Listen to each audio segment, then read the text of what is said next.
Yeah, you get the ball rolling here. Well, you get it because you're on it now. I'm not on it. You have to contribute too. Yeah.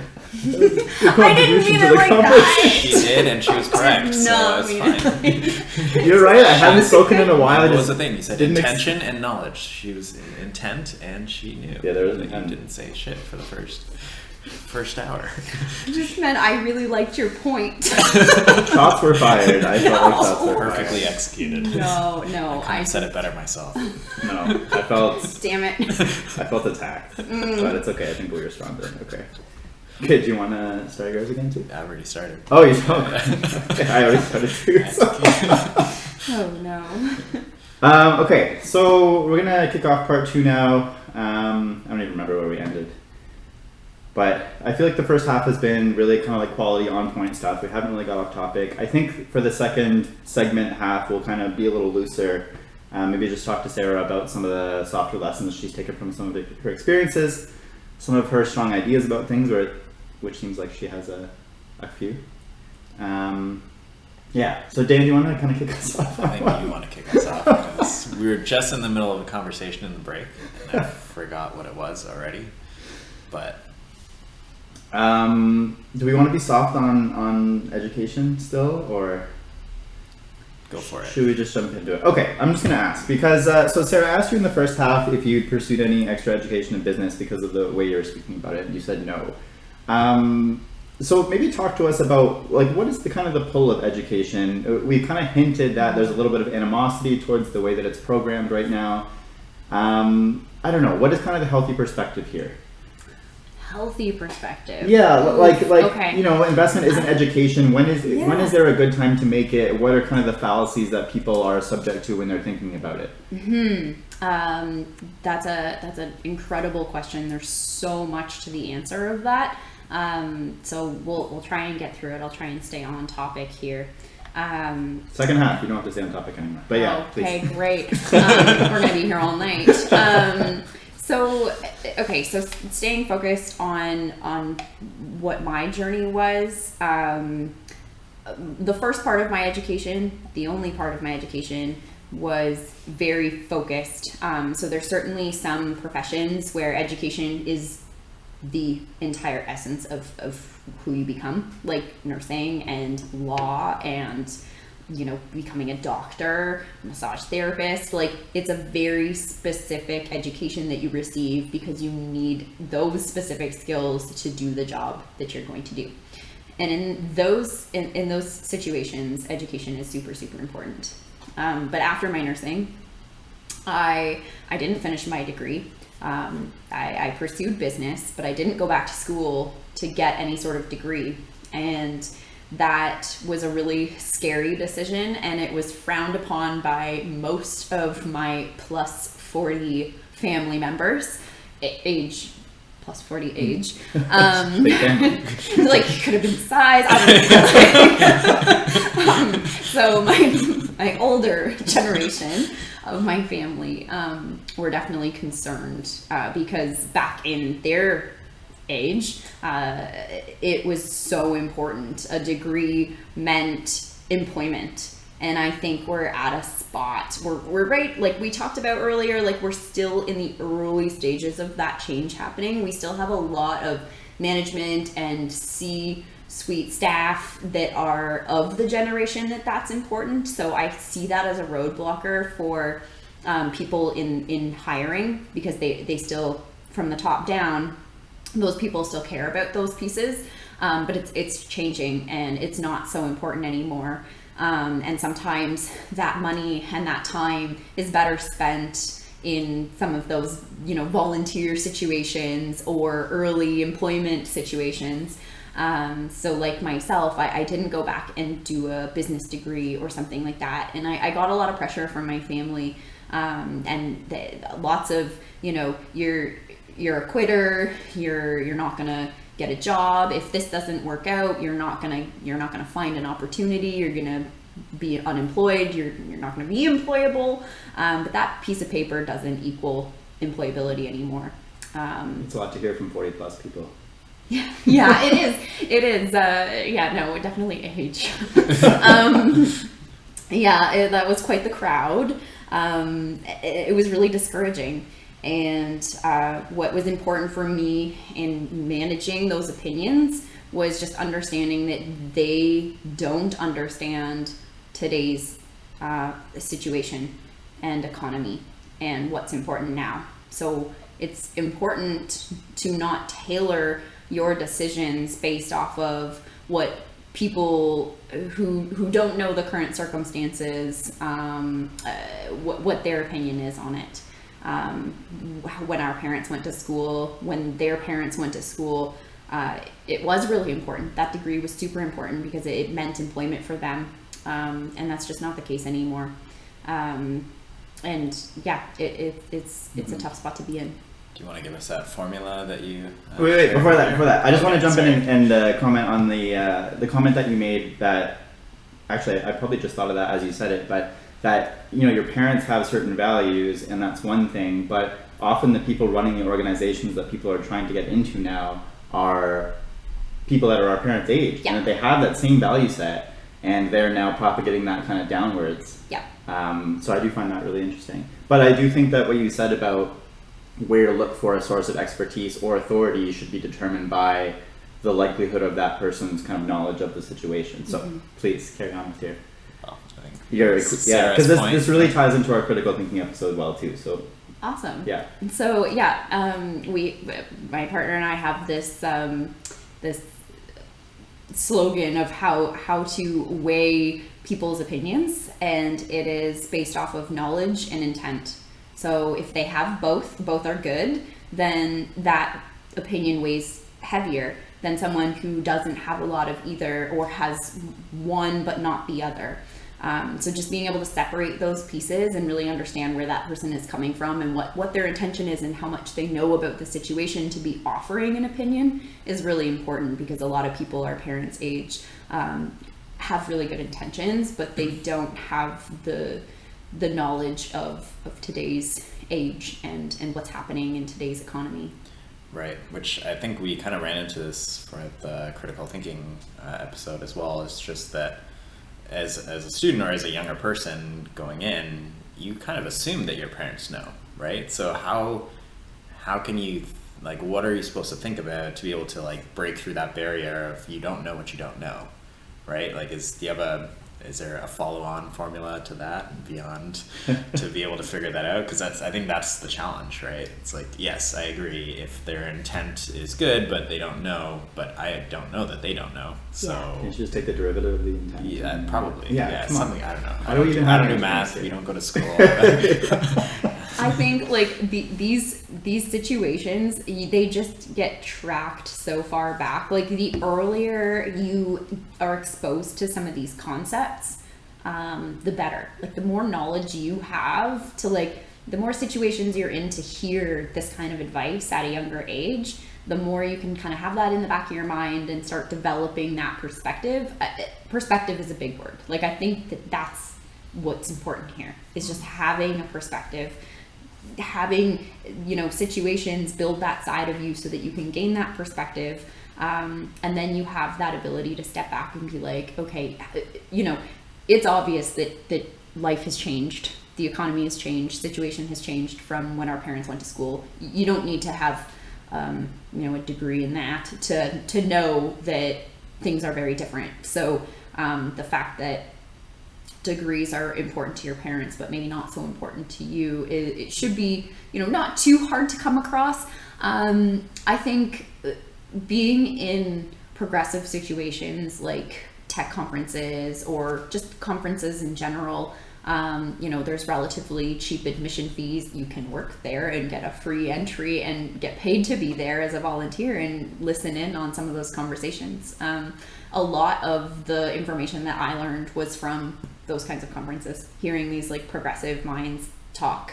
But you can get that information for free too on YouTube and things like that. There's some really cool interviews on there of, you know, someone interviewing the CEOs of different companies and hearing their perspectives on things. I think like the more pieces of information that you have, the more of a perspective you have of yourself. It's just, you know, building blocks to creating a strong person who can think really critically about situations. Right. Yeah, makes sense. As a recruiting company, are there any like formal kind of metrics or things that you look for to measure economic change, or does it mostly come from these kind of just putting yourself in the right places to get the right information? Yeah, so I haven't come across anything that specifically measures it. There's lots of like spots where we go for information. Lots of like, you know, the Harvard Business Review. You know, there's some bigger organizations that work to track those pieces. So staying on top of that, and also just staying refreshed in some of those spaces that's their job. Right. Our job isn't necessarily like, you have to know your limits, and we don't have the resources to be constantly staying on top of that. So we put our resources into refreshing ourselves. So I do the career development side of things, and I go back and get a new certificate with like the Career Professionals Canada or something like that, where like they as an organization have to stay on top of all of these trends. So we get our resources from them. So yeah, education never stops, whether it's formal education or it's your own path and your own resources. That's where we get a lot of our information. Okay, yeah, that's very fair. Sometimes I think in the context of these conversations, like we've talked about be your own business, but like what about be your own guidance counselor? Like if I had to be a good guidance counselor, what would I look at to kind of deliver on explaining trends to people or like setting up kids for the future? So I don't know, is that something that you really look at, or are you just leveraging kind of your experience in that tech industry? So sorry, you mean in terms of being a guidance counselor? You mean? In terms of like giving students advice for future employment that aligns with trends.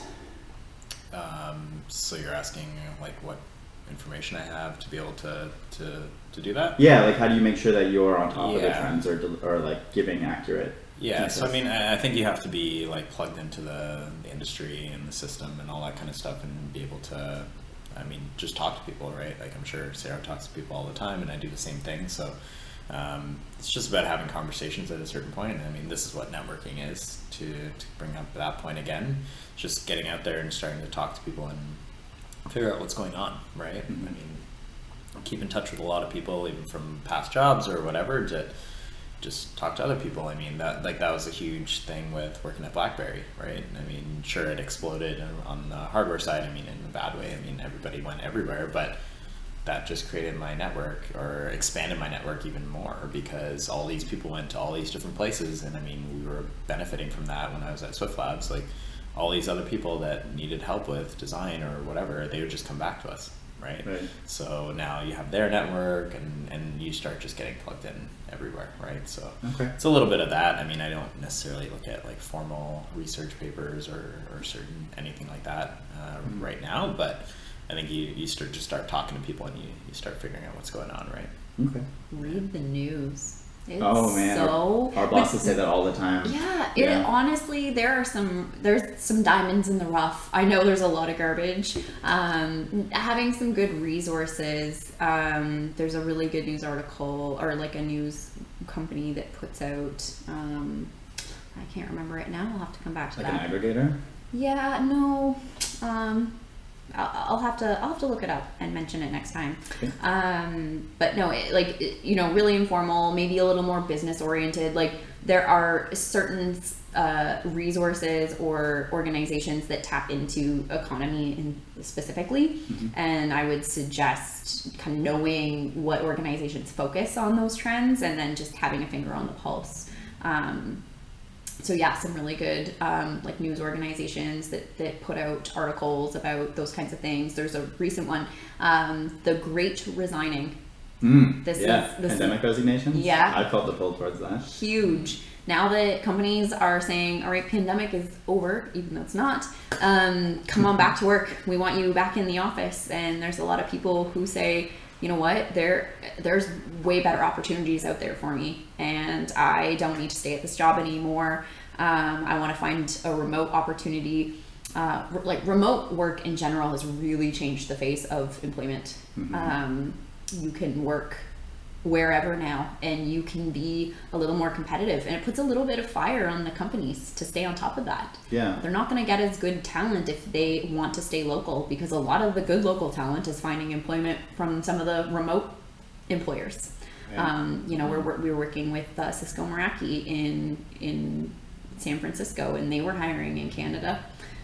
So a lot of those big progressive companies know the value of remote work and sourcing from other provinces and other countries. And I've even heard that Shopify here in town is not looking to bring people back into their office. So that was kind of a surprise to me. Huge. And it's going to change just the economy in general in those areas. Toronto's a big one where your cost of living is really high, and people are now able to get out of those situations, find better jobs, and lower cost of living, higher income. It's just a better situation in general. The exodus out of this city that people were previously physically obligated to be at, to me, is a very compelling trend. Mm-hmm. I think that causes so many problems, from house price balloons to people just generally being miserable with their commute and other parts of their life. So I think that's very interesting. And I think we've already kind of seen it with young families moving out from those areas to kind of branch out and work remotely. So it gives people a lot of freedom from an organizational perspective. Would I want my people in the same place? Probably. Any other trends you want to kind of touch on before we move on? Because I want to get into the organizational thought. We talked a lot in the first part about what employees can do better, but I think we should maybe touch on, if you feel like that's okay, what employers could do better. Sure. Like when you're pitching yourself as a recruitment agency, what kind of gap, or what are you saying that you're going to offer to those employers? Yeah, for sure. Sorry, that was a lot of questions mixed in one. No, that's okay. I have a question for you though. How come you'd want your workers to be close? It's a good question. I think there's this stupid business concept called spontaneous connections or collisions, or does that sound familiar with that? Yeah. And I think just having people in the same space working on the same problems, crossing paths more frequently, is a good kind of innovation dynamic. That would be my big thing. I think there's a lot of drawbacks to it that we've already kind of talked about with being in a city. But if I was going to defend school, I'd say that's another place where I think one of the big assets is just having people all together in one space, given the freedom to kind of bracket the other parts of their lives and just work on problems. To me, that's really appealing as an employee, and as a business, if I were running a business, I think that's a space I'd want to create for my people too. So not hard data, but just kind of my perspective on it. Yeah, I think I was going to jump in there too. Even the last company that I was at, design company, and I worked with a lot of really smart senior engineers. I don't think I would have learned half as much if I was not in the office with them. As soon as we went online, even at the beginning of last year, before I kind of left and to start this, the interaction is way lower. You don't get to ask questions the same way. From a mentorship or learning perspective, it's huge drop off, right? So if you're in a comfortable state, you know how to do your job, and there's not a lot of huge expectations for you to grow. I think those kind of positions or situations make sense for you to be able to work from home remotely or whatever. But if you're trying to learn, or you're entry level and you're trying to get off the ground, it's really difficult to get that kind of learning, even just from random conversations. It could be 30 seconds. I turn around, hey, do you know how to do this? They say, yeah, sure, just do this, right? Am I going to actually call somebody and ask them that question? I'll probably just Google it or whatever, right? But you don't build that network. You don't learn as fast. There's a fair number of drawbacks, right? There's a ton of drawbacks, and one question that I kind of mull over in my head is, what can organizations be doing to support those environments while they're still reaping the benefits of the work from home situation? Because I hear a lot of pros and cons, and when the whole work from home wave came, I was really against it, because I was like, it's those social settings that are so important and creates that motivation. Sometimes you hate your job, but you love your coworkers, and you want to come to work and interact with them. And how are you going to socialize when you're stuck at home? You lose the motivation to even go outside sometimes. Even just it's like going to the gym, if you do home workouts, there's so much more room to be I won't do it today. But the second you actually walk out your door, it's okay, you're committed, you go, you do it. And just getting you out of the house and having that rhythm is super helpful for your day. So what could employers be doing to like help foster those situations? You know, if they're not paying for office space anymore, if they don't have to have this huge overhead cost for these big buildings, where could they be putting that money to create these environments where these people can come together and maybe have even better interactions, where they don't have the same day-to-day stuff and the same, you know, office interactions that they might have? Like, how could you create even better ones with that? Yeah, it's an interesting question. I'm so emotionally attached to the WeWork idea, despite the like massive tanking of that company. What's WeWork? WeWork was just like created like a communal workspace for office workers, but from different companies. Oh, okay. So they'd all kind of come in and work at this space that was especially designed for kind of those interactions we talked about, or had lots of like, you know, whiteboards and design stuff available. And that to me sounds so appealing, just because the connections you make are actually like cross industry.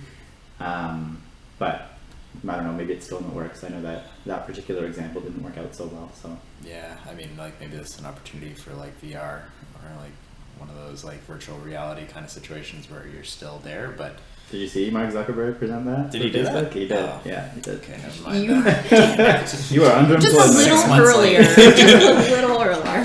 To be fair, his little guy didn't have legs, so there Oh, might be yeah. an opportunity for there you improvement go. there. Yeah. Perfect. Yeah. You might not need it. Yeah, I don't see a way around it at this point.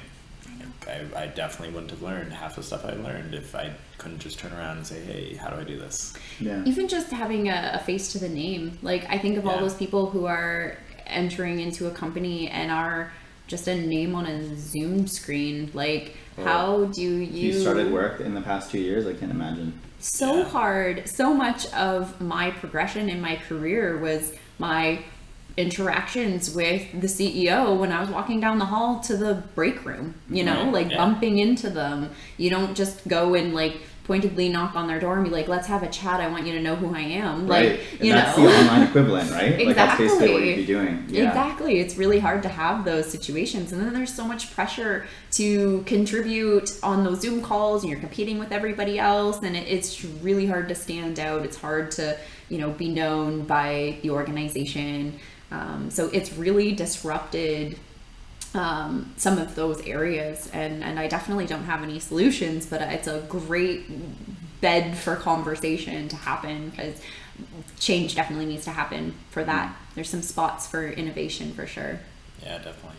Okay, let's keep rolling with the employer thing, because Sure. I think, sorry, my question was kind of multifaceted, but I did want to hear kind of the pitch as a recruiter, like what you'd be offering to the employer that they're not doing themselves sufficiently. Yeah, so I think just hiring in general. I think talent is a hard thing for companies to really perfect. Retention and attrition is super important to be focusing on. High turnover rates really affects the quality of the workspace for the employees. And if you really want to focus on employee satisfaction, that should be your main priority. As a business owner myself, like, I don't expect my employees to care about my business the way I care about it. Mm-hmm. So my job is to make sure that they enjoy the work that they are doing. So creating that environment, and one of those being having a lower turnover rate, constantly having to be supporting new staff, meeting new people, meeting new faces, put so much pressure on you. You know, if you're missing a key piece to your team because you're hiring somebody new for that role, you have more of a workload. It's just cause for burnout, and that is proven. So definitely really focusing in on hiring quality and doing lots of team building, and creating a safe and healthy work environment is really important. And prioritizing that. I think it's hard for people to find the time, and big organizations have their own hiring division. They've got their own HR division, but some of the smaller companies don't. And that's really hard. You know, you've got the CEO or the CTO doing the hiring. Right. How do they ever prioritize setting up an interview for a candidate they've never met when they've got this big fire on their desk that they have to put out? It's just always getting pushed back. And as much as there's competition for employees or job seekers, there's competition for employers now, especially with this big, what did I say? What was the word? The Great Resignation. The resignation, yeah. So this Great Resignation is happening. There's a lot more competition on the employer side. So people who are applying, a lot of the people that I have in my pipelines that I'm putting in front of employers are already in early to late interview stages with other companies. Okay. So it's like you have to be really quick as an employer if you want to get your first pick of the litter. Right. So, and that's something that people aren't prioritizing. Yeah, that this has been a fun shift actually because of the sort of empowerment of labor, I guess.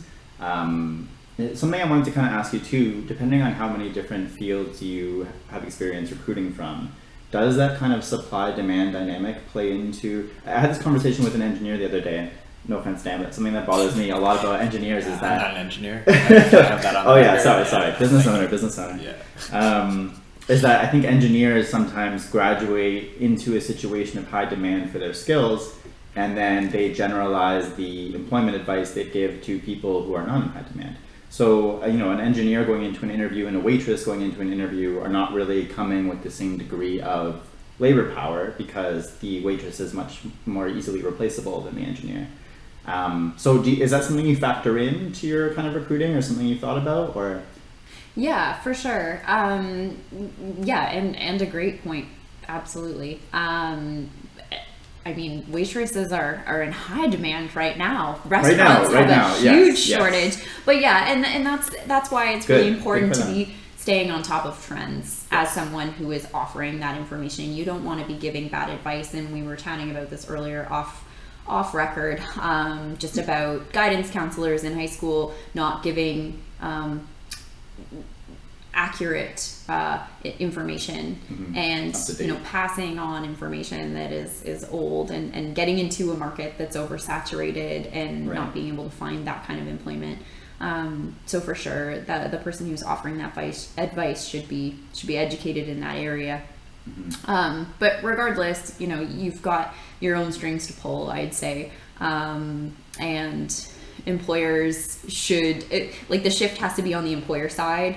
No matter what the trend is, employers should be valuing hiring and retention rates and things like that more than what they are right now. I think people think hire fast, fire fast kind of thing, and that's really hard on an organization. Can you flesh that out a little? I'm not familiar with that phrase. Just you hire people quickly and you let them try them out. People really lean on that 3-month probation period where they get off scot-free. If someone doesn't work out, they don't have any strings attached legally. And I think that's hard on a company to be leaning on that. Yeah, that's interesting. I've almost found I should probably be careful what I say here, but I've almost found the opposite experience, that we kind of trial people and it's evident very early that they're going to have more difficulty than was anticipated, but a lot of times the decision is to kind of, you made the commitment, you stick it out and build what you can. I've heard that a lot from larger kind of organizations. Which part? That they'll be willing to stick it out. Yeah. So they're I find not that willing to do the fire fast part. Okay. Yeah. And I find that, it's obviously a trade-off, so can be simultaneously respectable because, you committed to a person, that's a good thing to hold up, but also frustrating because sometimes work doesn't get done. Right. I was going to say, I wouldn't diminish the impact a disruptive employee has on the workplace. Yeah, you mentioned that earlier too. Really, really toxic, create a really toxic environment. And that's definitely something to be focusing on. I think that, obviously you can't guarantee a good hire no matter how much you flesh out your hiring process. Yeah. But I think there's a lot of work to be done in that hiring process, even just the types of interview questions you have. Interview questions are so formal that you could go on the internet and download the best answers for them and sit there and recite them like a robot. And interviewers need to be getting to the bottom of your why do you do what you do, why, figure out their passion and their motivation, because then they're going to be hopefully a good employee no matter what, if you can get to the bottom of what makes them tick, really understand who they are.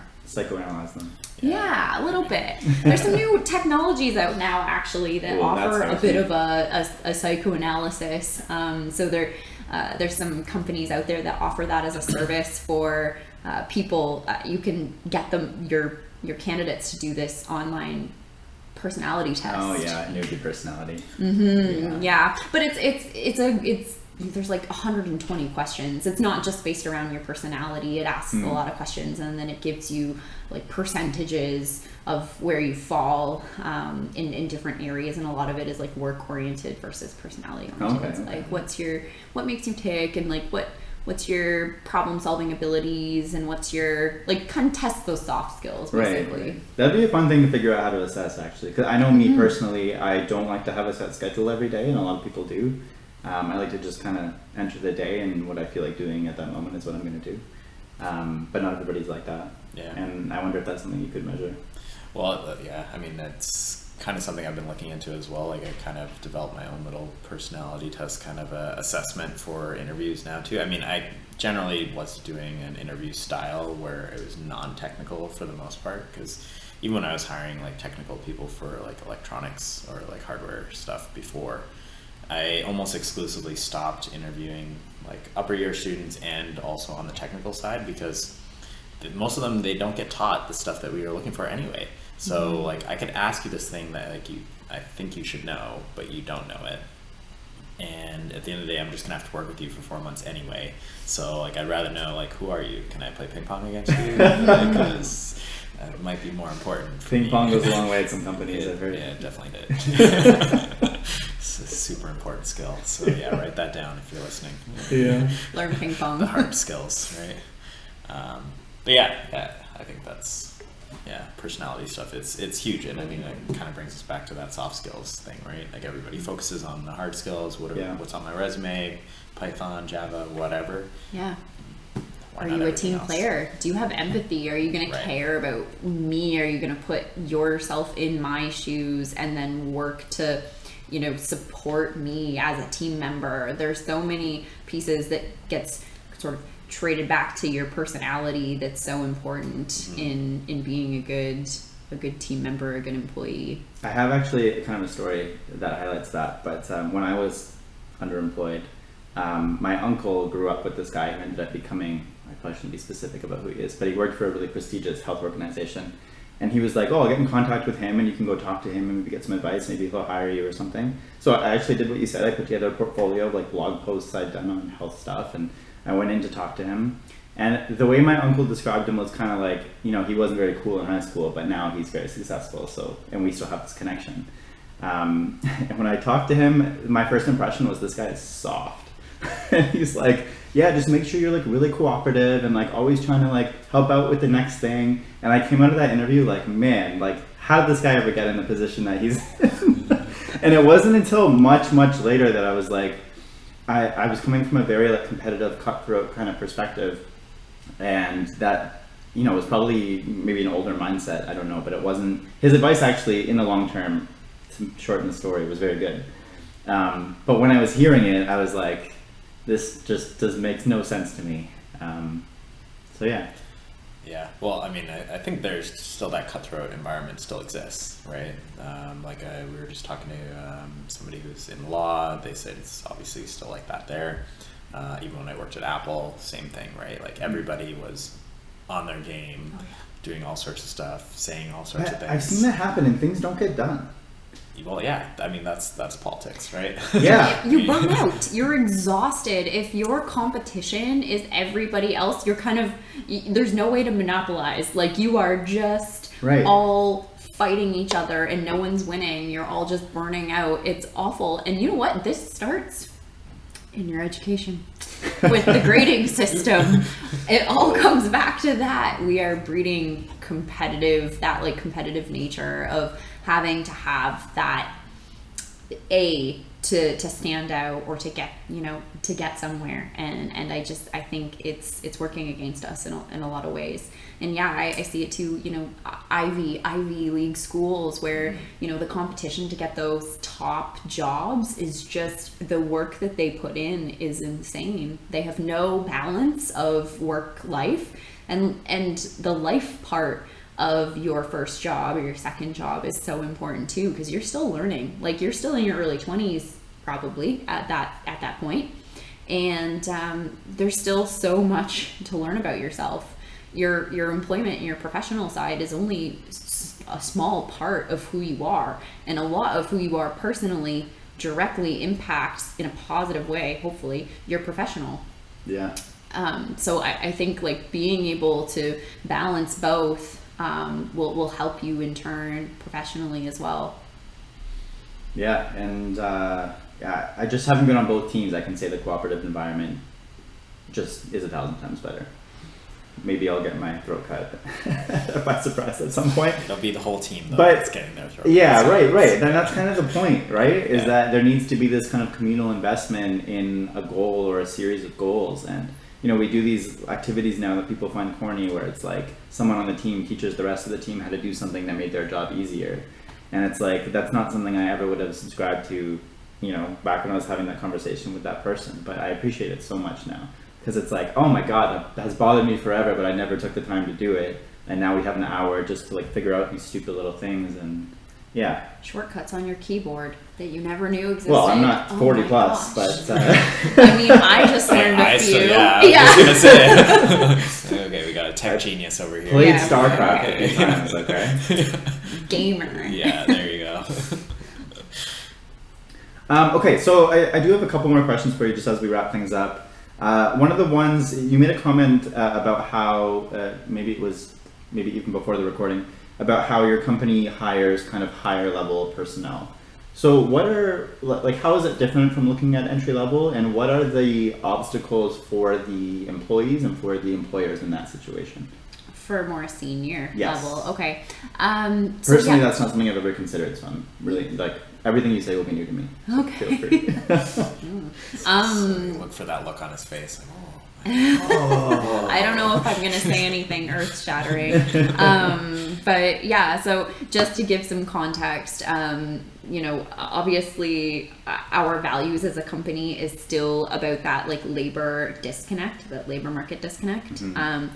40% of people or graduates are underemployed or unemployed, and 41% of companies are struggling to find the talent they need to hire, which was the information that we used to build Job Junction in the first place. And the best place to start is entry level, because that's where that disconnect is. And of course, we talked a lot about how important that first job is and how pivotal that is for your professional career. So that was where we wanted to start. Employers are not super willing to pay for entry level, like pay recruiters that commission fee for entry level. It's just, they don't see the value in it. And that's something that I think needs to change. We've talked about that a little bit, just that employers need to see the value in investing in their employees. And you see that a little bit, you know, they'll pay for education, like pieces of education and things like that. And I love to see that, just reducing those barriers for their employees to succeed and stay loyal and continue to grow within the company. Mm-hmm. That being said, we are seeing some changes just to stay current, that people aren't staying at one company for as long. So that loyalty is shifting. People are doing a lot more job hopping, and with that comes some red flags when we were talking about senior staff who are doing the hiring, having someone FaceTiming you. Wow. Unprofessional, man. Someone's joining in. Someone's joining. We've got an employer right here to contest all these things on things. the show. Oh no, they heard me. Sorry about that. If it's Sanan, he's allowed. It was not. Oh, okay. So yeah, the employers are going to start to see more like shorter spells of employment. I did actually want to break in, if you don't mind, just to say I've often wondered with the opening of labor, kind of people are able to work from home and digitally they can work, do certain activities from a distance, and they're not, with everything kind of becoming more fluid, does that empower labor more or does it empower employers more? I think it's too early to tell. It's too early, okay, yeah. I think that's probably true too, but it's something that I've thought about. I thought I had a more substantial point to make there, but sorry. I know, I like it. That's it's late it's like in an the show. Existential question. I'm like, I don't know. Is it the chicken or the egg? Right, because the employer has a leverage to say, look, it's actually really easy for me to go work somewhere else. I don't have to pick up and move. I'm not restricted by all these other factors. And then the employer can say, well, since there's a risk of that, I can now only invest in you this much. So it feels like actually it could potentially make both of those situations worse. Right. So yeah, hard to tell. I hope to think that it makes their situation better. Yeah. Because it gives the employer more access. Like if they're willing, employers who are willing to like be progressive and offer the work from home will have a wider reach for employees. Also, the other thing to consider is with the remote, you can find people from areas of lower cost of living. Yeah. Who are more willing to take a lower wage as well, if you're not able to offer some of those competitive prices. There's some areas even in Canada that just it costs less to live, like Manitoba, or there's some parts of Saskatchewan, just the economy isn't as competitive. There isn't the big ballooning costs of living and housing, and so those people they don't need as high of a salary. They don't want it. There's huge taxes for anything above, a certain point. So they're happy to take that lower salary for what the work that they're doing, and having that like remote taps into some of those areas, which can be really helpful for the company who isn't at a point where they can offer that 6-figure salary. So I see a little bit of that in the companies, and then also the employees who do want that bigger salary or need that bigger salary now have the ability to work remotely from a company that's maybe overseas or in the States or on the other side of Ontario or Canada, without having to relocate their whole family. And they can afford to live in the spot that they choose to. So I hope it works on both sides, but there's pros and cons for both sides, for sure. Cool. And yeah, sorry, we kind of ditched the topic of the seniors, like the senior hires. Yeah. So we shifted our focus to senior because companies understood the value of a C-suite employee more than they did an entry-level employee. Right. Although that entry-level employee, if you treat them well, could eventually be your C-suite. You never know. That's the dream. Climbing that corporate ladder. Starting a junior co-op podcast. So we opened our doors to that. We still offer entry level because that will always be the heart of Job Junction. But we needed something to fund the more like heartfelt, like this is what we know needs to happen, but is less glorious and less of a revenue direction. So started into the senior. It is quite a different environment. It's not quite as competitive because everybody is a lot more individualized and has developed their skills, but you have to know how to showcase those. So I see a lot of senior people that haven't had to do their resume in 5 or 6 years, and it's very outdated, and they have a mindset that they know, I've been employed, I am an excellent employee, I shouldn't have to do all of this to get a job. They're a lot less willing to accept our support to fix things up and be current. So do you end up doing more work on the employee side or more kind of tailoring and filtering for the employer? Well, I do both. Okay. Yeah, so both definitely needs to happen to make that match. There's a lot of education on the employer side, and I do a lot of advocating for the employee too. That's the nice thing about going through like a recruitment service where you get to talk to someone that has that internal connection with the employer.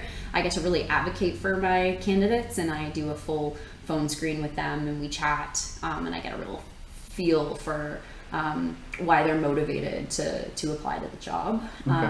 And then I can usually get a pretty good feel for just in the enthusiasm of how they respond, how interested they are to actually work there versus like, I just need a job.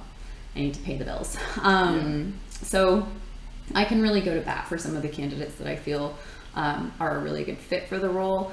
But then on the candidate side, of course, like no matter how much I go to bat for them, if they have 40 spelling mistakes on their resume, including their name, they're probably not going to get the job, and I'm going to look like an idiot. So I feel like that's a really specific experience you're referring to. Yes, you wouldn't believe how many times someone has spelt their name wrong. No, I wouldn't. or left an old phone number on there that was just like no longer active. Like, well, you're not going to get a call for that job. Sorry. Fair. I could see myself doing that. Yeah. There's some hard names out there. You know. Yeah, like Josh. Yeah. You might forget the S. 8 full letters. Joke. But yeah, no, it's good for the senior people to be focusing on representing their skills just as much as it is for the entry level, if not more. And also for employers to understand the tailored experiences that these more senior people have had. Right. I see a lot of interviews set up to test basics of something, and I'm like, these people don't know the basics anymore. They graduated 20 years ago. Yeah, they don't know jack basics. They haven't done that in 15 years. Yeah, and we had a couple pretty successful guests in our last few episodes, and even though they were close friends of mine, I hadn't really heard them communicate on a professional level before. And I was actually pretty impressed by how well they articulated their employment experience to say this is what I did, this was the impact, this is the selling point of it. I thought I'd seen good people who were good at it and bad at it before, but I hadn't appreciated that people so close to me had spent so much work kind of refining that. Mm-hmm. So that was kind of a reveal from those episodes. Yeah, and I think it helps when you're in that process regularly. Yeah. Because when was the last time I did an interview? I've been on the interviewing side, but not on the interviewee side, right? So your name is definitely spelled wrong. Exactly. Yeah. That's why I'm not even going to apply. Email is dannyboy@gmail.com. Oh, shit. How did she find out? Oh, jeez. Yeah, exactly. But yeah, it's kind of a side story, but there's a guy that we used to play hockey with that used to just regularly go for interviews regardless of whether he would be looking for a job, just for the hell of it, right? And that's a good idea. I never really had thought about it until he suggested it. I was like, oh yeah, practice that makes a lot of sense. Yeah, and networking. Good way to find out what's going on. Exactly. Yeah, exactly. Yeah. Who was the guy that did the So that was him. Yes. Okay. So I'll tell a story. So he was a goalie, and if you know hockey or you know goalies, most goalies are very interesting people. I did not know that. They can be interesting. Yeah, they're just inherently they're usually characters. Different. Yeah. Mm-hmm. You gotta have something going for you to take a bunch of pucks coming right at you, right? But anyway, so he told us this story of he went for an interview where it was only they needed to do bilingual, right? So they needed him to speak French, and maybe it was a government job or something like that, but he didn't speak French. So his strategy when he went in is okay, I'm gonna go in, but I'm gonna pretend that I'm gonna do the entire interview in English, but broken English because I'm so naturally French. So he did, hey, my name is Dan, and so as a French speaker pretending to fake that he didn't do English or didn't speak English, right? Yeah. So he did the whole interview in English because that's all he actually spoke, but it was English with a French accent. And they called him back and they wanted to hire him. So anyway, he nailed it. I'm like, yeah, that's my dream. I want to do that one day. That's an amazing story. The guy that I was thinking of, I'm going to send you a recording of him, but I don't know who he is or what show he was on, but he's talking about the concept of fake business and how he does fake business. And this guy was like, what do you mean? He's like, I call places and I pretend to represent other places and I do business. And the guy's like, I'm hearing what you're saying, but I'm not really putting it together. And so he's like, okay, I'll show you. So he calls this guy and he pretends to be a representative of like a real estate company and they're interested in this property. And the guy's like, oh, okay, like I'm showing this property at this time. And he's like, well, like I kind of understand the real estate like area, like your area, but can you just tell me a few of these details? And he actually did a really good job of like asking the right questions, and like he built some rapport with the guy. And he hung up the phone after, and the guy's like the guy who asked him to kind of demonstrate was like speechless, right? Because he's like, you just did that so well. And this guy's like, look, I do fake business well. You'll have that on his like, resume. Yeah, you know, some people just do things and you're like, I wish I could pull that off, right? Yeah, exactly. Okay, do we have any further questions we want to get on the table here? I have at least one more, but it's kind of a closing question. Yeah, I think we covered a lot, so I don't know. Sarah, any thoughts? Do you want to make a pitch for your company while you're here? I mean, you've already kind of brought it some prestige by being here. Yeah, splashed it in here and there. Take advantage. Yeah, no, I appreciate that. I definitely didn't want it to be salesy. Just very natural and just the passion, hopefully, that people feel when they hear the podcast for our values as Job Junction in helping you as a candidate find employment and find that opportunity, and knowing that we're here to support you in all of the facets to getting that first job, whether it's the hands-on skills or the professional development piece, like the showcasing of those skills through like your resume or interview skills, and then being connected with those job opportunities. And then on the company side, of course, you get to work with myself. And I build really lovely relationships with the people that I work with and find commonalities in everyone. And it's not just a job. It's not just another 15-minute call with that recruiter girl. Hopefully the people that I work with enjoy their time working with me. And I do everything that I can to meet all of their needs. And the point of all of this is for us to kind of take the reins and get this done quickly and efficiently so that the employers can have that time back on their plate. It takes a little bit of time to do the hiring, and we understand that. We try and take most of that off of their plate, but there's still some that's required. But once they get that perfect hire, once they get that excellent candidate, and they get them onboarded and that candidate starts to add value to the company, it gives back in more ways than just not having to focus on the hiring process anymore.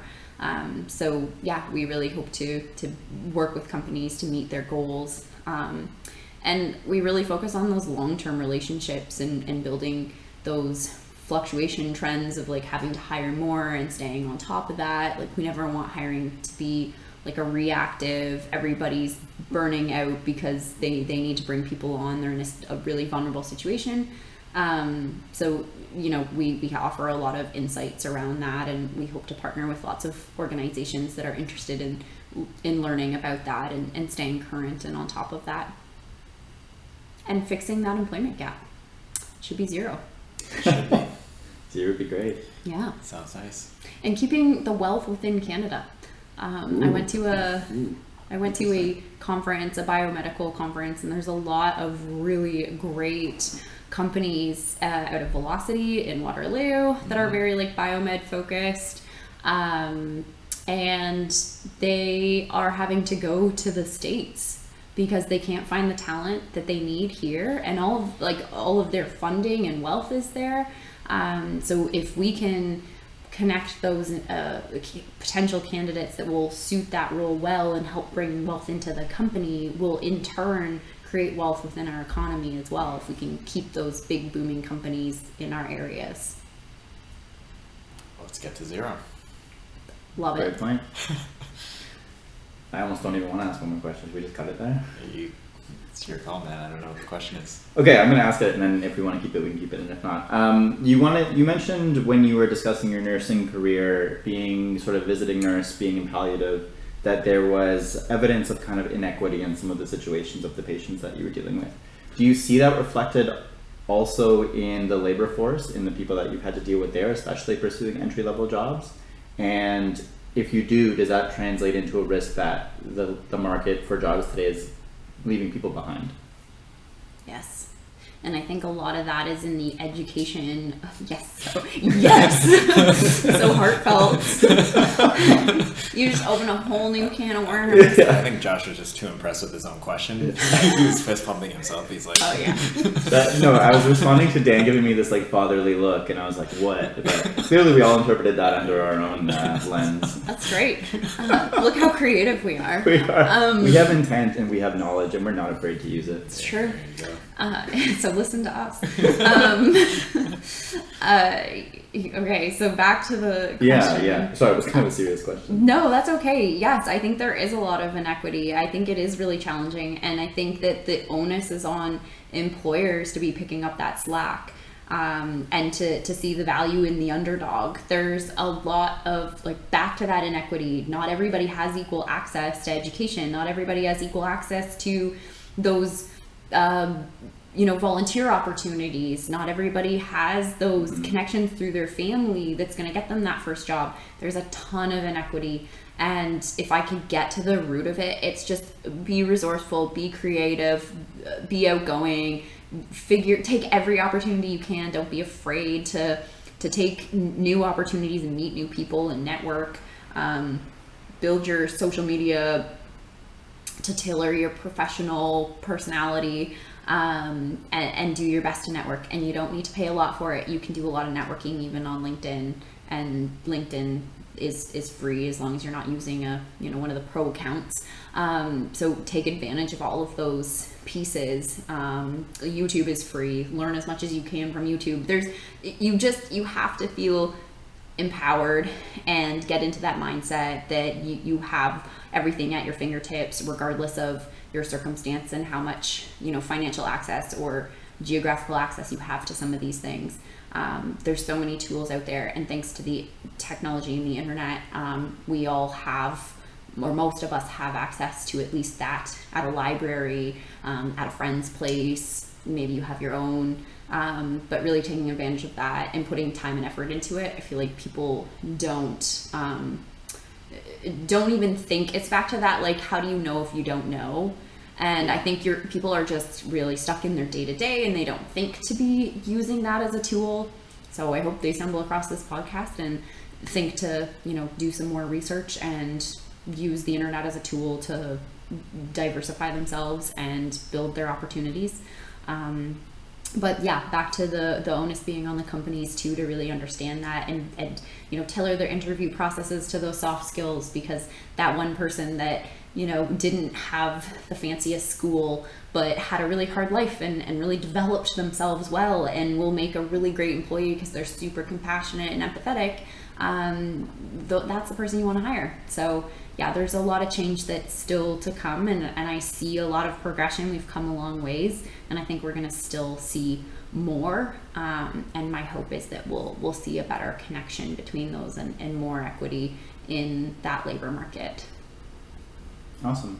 Dan, anything else? Sounds like a great way to finish it. Yeah, it really does. And Sarah, thank you for your patience during our setup and me being late today, which we can cut. I'm gonna add that in. I'm gonna bootstrap that to the front. Yeah. Okay. Exactly, good. Yeah. But no, like, all things being said, you've been a fantastic guest. I feel like this is the most expert kind of podcast we've had, maybe because of the in-person and the combination of the interview at the same time. But yeah, that was awesome. I hope the listeners feel the same. Sure, we'll be able to do it again too. Yeah, no, I really appreciate the opportunity to chat, and it's been great. It was really fun, and I'd love to come back and continue our chats. Perfect. Sounds good. Cue exit music. There we go. Yeah. We don't have any music. Which Sarah's gonna make.